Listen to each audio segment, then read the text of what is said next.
ошол Кара суунун азыр оңдолуп атат деген паркка кире бериш, а бул? Бияктан, хот бияктан. Я, парадный ход экен. Бирок мына жерде да адам басат да, турабы? Анан бул жер жок, наркы жактан кир, бул жерден кирбей дей албайсыз. Мына жагы эмне үчүн тосулуп калган парктын? 5 гектар паркпы бул? Жок, парктын өзү 5-40. 5 гектар 40 соток. Мына жерлер, мынабу кинотеатрга карайт. Баягы берген, баягы маданият министри дейбизби? Ошолорго карайт 1 гектар жер ушулардыкы. Бул Союз маалында коюлган ограждение. Эстер маалында коюлган. Территориальный ошо кинотеатрга карайт 1 гектар жер. Бунун алды мусоркана болуп кетиптир го мунун. Жок, булар ошол жерге мусор төгөт. Мынаны ажатканан жаңы ажаткана курду. Мына тупрагын алып алыптыр, ана жерде ошо мусор төгө турган жери бар. Кинотеатрга карайт. Кана ал өзү кинотеатр, кана өзү? Кинотеатр мына, аны эч ким көрбөйт да. 1 гектар жер территориясында бар. Ооба. Урматтуу шаардыктар, шаарыбыздын тазалыгы үчүн күрөшөлү дейт. Мына жалындуу сөздөр мына. Таштандыларды ар кайсы жерге таштабай, бөлүнгөн жайларга, урналарга таштайлы дейт. Эми караңыздар мына. Эшигин көрүп төрүнөт дегендей макалды унутпайлы. Жана шаарга келген конокторубузга уят болбойлу. Шаарыбызды таза жана көрктүү кармайлы. Санитардык нормаларды сактабасак, Кыргыз Республикасынын административдик кодексинин 167, 488 жана 489 статьяларына ылайык 500 сомдон 2000 сомго чейин айыпка кириптер болорубузду унутпайлы. Кара Суу шаардык мэриясы дейт. Эми Кара Суу шаардык мэриясы мынабул азыр Кара Суу шаарына келген конокторго уят болгон үчүн, санитардык абалды сактабаган үчүн, мына тазалыкты сактабаган үчүн, мына жердеги көрктү бузгандыгы үчүн күнүгө келип 5000 сомдон 2000 сомго чейин мына клубка штрафты салып, маданият министрлигин банкрот кылып, мына имаратты полный азыр мэрияга алып койсо болот өзү негизи. Эгерде мындай законду иштетебиз десек, ошентип иштетиш керек. Мына жерге азыр шаардын бир башка жагынан келип туруп, мунаны салып, ушинтип, анан муну өрттөп аткан жок да. Муну таштандыны алып келсе, өздөрү алып келди. Өрттөсө өздөрү өрттөдү ушул клуб. Мына. Ошол бактын ортосуна мынантип өздөрү каалагандай кылып туалет курушкан. Кара Суу шаардык кинотеатры. Же райондук кинотеатры билбейм.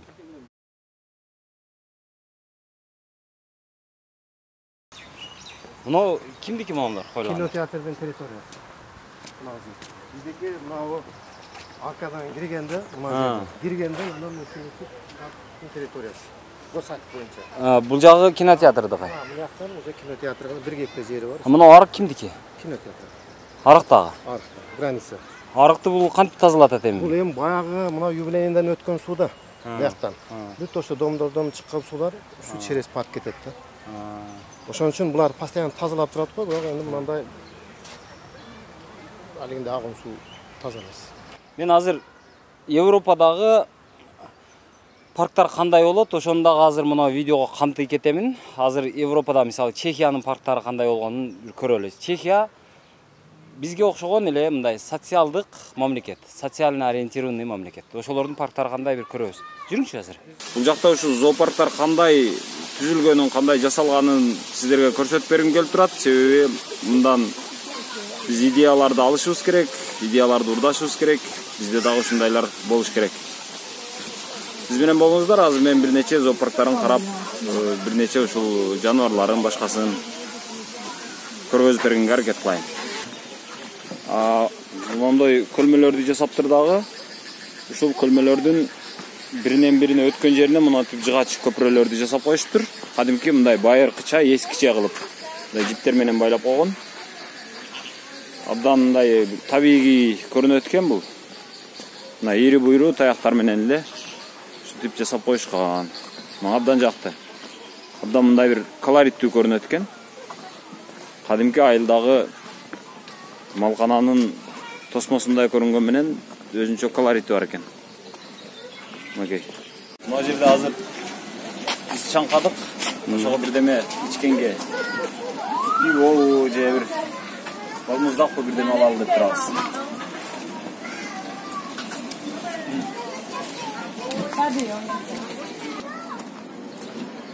Бул жерге тыйын ташташат экен. 5 тыйындык, 2 тыйындык, 50 тыйындык, 20 тыйындык баары бар экен. Эми дагы бир таң калтырган, бирок жөнөкөй нерсени көрсөтүп берейин эми. Мынау бактын чети, мынау ортосу асфальт боло турган болсо, жолу. Асфальттын четине мындай кылып арык жасаптыр эми, арык дегидей деле эмес. Арыкты тоскон жагы мындай таш экен. Таш менен эле тосуп. Абдан мындай жөнөкөй, ошол эле учурда абдан бекем көрүнөт экен. Ошол эле учурда абдан мындай бир табигый көрүнөт экен. Көрсөңүздөр. Булар ушул ташты кантип кескендин технологиясын билет окшойт. Идеалдуу бир төрт бурчтук эмес, бирок ушул эйин таап ушул төрт бурчтуу фигураны чыгарышат экен. Мына бул кадимки эле навес экен. Ишче, бастырма. Бул бастырманын ичине мына арылар үчүн окшойт. Ушундай уячаларды жасап бериптир. Курт кумурскалар үчүн окшойт бул. Ушунун ичинде бемарал орночо калып жашай бергиле деген окшойт. Ушундай кыскасы бул жерде жаратылышка абдан жакшы эме шарт түзүлүптүр. Анан жана мен айтпадымбы? Бул жерде бактар өзүнөн өзү эле ушундай болуп бир пайда болгон жер экен деп ойлошуңуздар мүмкүн, андай эмес деп. Чындыгында эле мына биздин мажрум-тал сыяктуу чоң тал дагы турат. Анан мындай кылып талдарды эгип чыгышат экен муну. Эгип чоңойтуп коюшат экен. Бош жерлерди калтырбай ушинтип эгип турушат экен муну. Көрсөңөр, булардын бардыгы ушул эгилген. Кайсы бир жактардан алып келип мындардын көчөтүн. Мынтип эгип карап турушат экен. Мына. Демек бул жерде бардыгы адамдын колу менен жасалган, бардыгы адамдын эмгегинин натыйжасы го дейм да. Мына көрмөсүн караңыздар эми. Бул жерге деле көп бир каражат кетирип, тендер жарыялап бизчесинен. Балким бизде кандай кылмак муну? Бизде тендер жарыялап ушул жерге бетондоп, бир чоң бир темирден бир конструкция жасашы мүмкүн эле. Жок, бул жерде кадимкидей эле мына эскичесинен эле кадимки эле мындай шакчаларды алып келип, ушул шакчалар менен тосуп коюптур. Балким бизде мындай кыла турган болсо, экотек инспекция келип, мунун коопсуз экен, көлгө түшүп балдар өлүп калышы мүмкүн. Сен неге муну темирден жасабадың? Деген дооматтарыны коюшу мүмкүндүр. Ошон үчүн бизде балким буга окшогон нерсе жасалбастыр. Келип ушуга дагы көзүң тигет экен тууга. Мына жерде балдар ойноочу аянтчасын дагы көргөзүп өтөйүн. Булар кагазга жазып кое беришкен, ушунча бир балдар ойноочу 4 аянтчабыз бар, 5 аянтчабыз бар деп. Ошол аянтчалардын бири ушул. Жыгач менен аркан, анан мыктан башка эч нерсе дээрлик кетпептир. Ушинтип деле балдар үчүн бир көңүл ачуучу нерсени жасап койсо болгудай экен. Мына карагыла.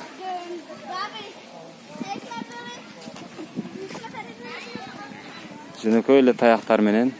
Азыр биз кээде эме кылабыз го, жанагы көп кабаттуу үйлөрдүн жанында, алдында тендер жарыялап, анан бир нече миллионго ушу балдар ойноочу аянтчаны курабыз депчи. Ошону айылдагы мындай бир тал теректи кесип келип деле бир жасап койсо болот окшойт, ушундай балдар ойноочу аянтты. Нары асыл, бери асыл, каалаганыңды кылсаң болот экен.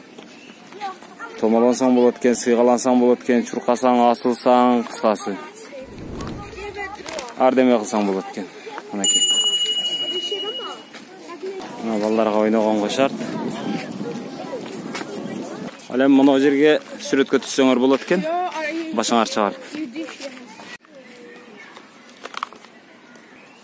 Азыр мына жерде бир кооз жер турат, ушул жерде отурайынчы, ушул жерде отурбай кантип кетип калайын, Мына көрсөңөр. Кээде мен ушул Европа менен салыштырсам, мени айрымдар сөгүп калышат. Ыдырыс, сен Европага эмнеге салыштырасың? Кыргызстан бул Европа эмес да деп. Эми кантип салыштырбай коеюн?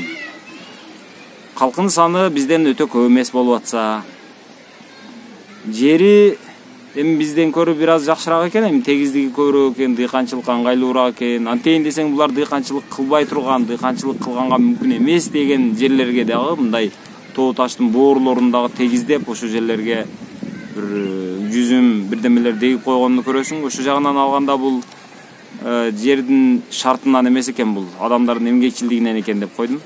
Тал дагы бар экен, биздеги тал, терек дагы бар экен, арча дагы бар экен, бака терек дагы бар экен. Арчанын бир нече түрү бар экен, кыскасы. Мажурум тал дагы бар экен, кадимки оштогудай. Дарактардын эле бир нече түрү бар экен бул жерде. Бул факты 2014-жылы конкурс кылып конкурстан бергенбиз. Мына эстеликтер. Ушу 5 гектар жерде. 5 гектар жерде 2014-жылы конкурс менен ижарага бергенбиз. Себеби ого чейин жылында 500-600 миң бюджеттен кетет эле. Анан ушуну оңдой эле деп конкурс кылып, конкурс менен аны ижарага бергенбиз. Ошолор өздөрү оңдоп, аттракциондорду коюп иштетип атат. Бир жылына 400 миңден төлөйт бизге. Сиздерге шаарга 400 миң акча төлөйт. Вот мен ушуну айтам. Дайыма бар мамлекет, бизде мамлекет баягы өзүнө жүктү ала берет, өзү эптей албай калат. Андан көрү берип кой, өзү кыла берсин, плюс сага акча төлөп турсун. Вот ошо 400 миң сом бул төлөп атса жаман жакшы. Факты садыраган ушул. Азыр мына эмеси, мына отургучтарды ким койгон азыр мына? Шу Өздөрү коюшкан. Мына жакшы. Мына менчикти жаман көргөндөргө дагы бир жол. Мен менчиктин жактоочусумун, жеке менчиктин, жеке ишкердиктин көрманымын. Мына паркты ошо Кара суунун мактай турган жери ушул деп ойлойм мен. Кара суу районунун мактай турган жери ушул. Булар эмне кылыптыр? Мына азыр бул киши айтып атат. Биз паркты канча жылга бергенсиздер? 5 жылга бериптир. Дагы кайра мөөнөтүн узартып алуу мүмкүнчүлүгү менен бергенсиздер да. Эми ошодон үмүттөнгөн ишкер монтип отургучтарды коюптур. Бул отургучтар өтө жакшы эмес, өтө мыкты эмес, бирок көп жердеги, мисалы Баткендин паркындагы отургучтарга караганда өлсө өлүгөйдө. Мына негизгиси отургуч бар экен. Тазалык салыштырмалуу жакшы, өтө жаман эмес. Мына жерге эми суу коюп, бул жерди көгөртүп турса дагы жакшы болмок, бирок Кара сууда суу тартышпы билбейм. Кыскасы мунун ушундай экен. Мына ичине мына кыргыздын улуттук жанагы эмелери дагы бар экен, коюлуптур. Мына бүркүтчүлүк, аңчылык, мына калпак, наркы жакта кыз кулмай, наркы жакта комуз. Ва идеологиялык талапка дагы жооп берет экен. Мына жерлерге бардык аттракциондор коюлуптур. Наркы жактарга эми мындай кирип басып ойной турган жанагы билбейм, газонбу, башкабы, мисалы чет баягы мен азыр сиздерге көрсөткөн жанагы эмелер бар. Европанын парктары бар, ага салыштыруу канчалык орундуу билбейм, бирок Европанын парктарында мына жерлер жапжашыл болуп турат. Балким аларда баягы аба ырайы нымдуу болгон үчүн тез жаан жаап турган үчүнбү, аларда мындай чөп өсүп турбайт, бирок баягы газон мындай тегиз килем салгандай болуп тептегиз болуп турат. Азыр көрөсүңөр андагы. Бизден эмне үчүн андай болбойт билбейм. Же суу жокпу, же муну баягы кыркып туруш керек беле. Баягы жерде айтпадымбы, лоток коюп атабыз. Суу ошол жактан келет. Паркка негизи. Ошого биз сууну тоскон, кечеинде ачып берген экен. Лоток бүтсө суу келет. Мен азыр ушул жерден айтайын. Мына Кара суу районунун ушул тажрыйбасын Ош шаарында калса болот. Азыр Оштун шаарынын мэри эмне кылып атат? Өзүнчө герой болуп, шаардан бюджеттен акчаны бөлөт. Бөлүп анан кийин бир дирекция курган өзүнчө парктар боюнча. Ошол дирекцияга акчаны берет. Ал дирекциянан тендер жарыялайт. Анан кийин ал өзү оңдойт. Оңдоп анан кийин ал жерден бир тыйын пайда түшпөйт. Андан көрү ошол парктарды жөн эле ушундай жеке ишкерге берсе, ижарага. Сен муну капиталдык курулуш курбайсың, бирок паркты жакшы абалда сактайсың деп. Анда ишкер өзү эле акча салмак, ишкер өзү эле оңдомок, өзү тазалыгын жана башка жактарын карамак. Андан сырткары, өтө көп 400 миң, 500 миң бербесе дагы, 10 миң, 20 миң сом айына берип турса дагы, андан көрү ижарага берип койсо, жок дегенде ошол паркты кармоо чыгымынан Ош шаардык мэриясы кутулмак. А бизде жок. Бизде шаардын мэриясы, Ош шаарынын мэриясы герой болуш керек, герой болуш үчүн өзү кылыш керек. Өзү кылыш үчүн как будто баягы чөнтөгүнөн кылып аткандай мактанат, андай болбош керек менин оюмча. Казынадан кылынып аткан акчага ошончолук баягы ызы чуу. Мына былтыр пандемия болду да. Парк жабылган. Парк иштебестен былтырдан бери. Быйыл дагы эми официалдык уруксат болуп атты. Ошого сал мына ишкерлерден ишке токтоп калды. Таштан челектер бардык жерге коюлуптур. Отургучтар бар экен. Мына балмуздак саткандар иштеп атат. Муналар азыр иштебей аткан менен майрам күндөрү иштесе керек. Ошол 1-июнь аябай адам балдар көп болду. Балдар күнү, майрам күнү. А мына бассейнчи? Бул катамаран. Детский катамаран бар го. Ошону таштап коет. Бирок мына абалы начар экен, Кара суу паркындагы бир жакшы нерсе мынау экен. Мына китеп текче экен. Бирок бул ачылбайт экен. Бул көргөзмө катары жөнүндө рекламалык эле мүнөздөгү нерсе экен. Практикалык мааниси жок. Кемчилиги ушул. Эгерде биз салыштыра турган болсок, мисалы Европада, мисалы Чехияда ушундай нерселер бар. Ал көчөлөрдө, бактарда, аялдамаларда жөн эле китеп текчелерди коюп койгон. Ошол текчелерге каалаган адам өзү ошондой китептерди алып келет, коюп коет. Каалаганын өзү алып келип окуп, кайра алып келип коюп кое берет. Алмаша берет. Китеп өзүнөн өзү алмашып, циркуляция болуп жүрө берет, жаңырып тура берет.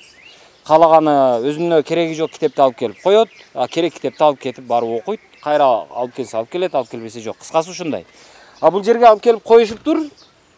Көпчүлүгү макулатура болушу деле мүмкүн. Анан бирок эми ушинтип коюшуптур, эми бир жакшы ниет менен койсо керек. Муну өзү негизи практикага киргизсек жакшы болот эле. Биздин маданиятыбыз буга жеттиби, жетпедиби билбейм эми. Ошол. Бул жакты мэрия өзү кылдыбы? Мэриядан быйыл эми ошо кошумча биз булар эми ижара төлөп атат да. Кошумча шарт кылып мына жерге быйыл брусчатка бюджеттен кылып туруп, ушуну мына жака Батыр Асыдыков көчөсүнө чыгып, брусчаткаларды бастып жеткирип атабыз. Эми жылына аз-маз бе жагын оңдошко биз жардам берип атабыз. Эми себеби булар ижара төлөп атат да бизге. Азыр толук басылды азыр. Жеке менчик бирөө кылса мындай көп нерсесин эске алып кылат да. Мындай отургучтары менен кылат. Когда мамлекет кылганда уже мамлекет баягы мындай эле кылып коет да мындай. Бүкүл эле. Мына жерде мисалы бир дагы мына отургучтары мына. Мына азыр бүткөн жок, эми муну азыр до конца бүтүшүнө отургучтар менен. Качан ушу жерге келип качан биз отурсак болот? Бул ушул айдын этегине чейин бүтөт. Куда кааласа бүтөт. Мына мен ушундай парк Кара сууда бар экен десе ишенбейт элемечи. Парк сонун экен. Мына. Мүмкүнчүлүгү дагы кеңир экен. Бирок бул паркты мындай дагы акча салыш керек, оңдош керек, көрктөндүрүш керек. Жок дегенде мынау эмесин оңдош керек жанагы.